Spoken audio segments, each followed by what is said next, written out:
guys, আপোনালোকে ভাবিছেনে animals গিটা আমাৰ নিচিনা কেতিয়াবা ফিল কৰিব পাৰেনে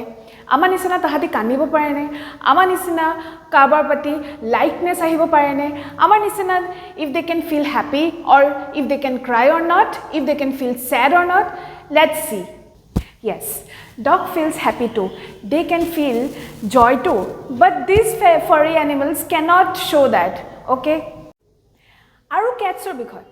cats কি খং কৰিব পাৰে নেকি আৰে yes of course পাৰে but they do not care if you know it and elephants you know যেতিয়া elephant-ৰ নিজৰ family member death হয় তেতিয়া তাহাঁতি নিজৰ trunk দি hug কৰিব পাৰে so cute right so next time if your pet giving you a look just remember they have also some feelings like us we all do they are also emotional and very cute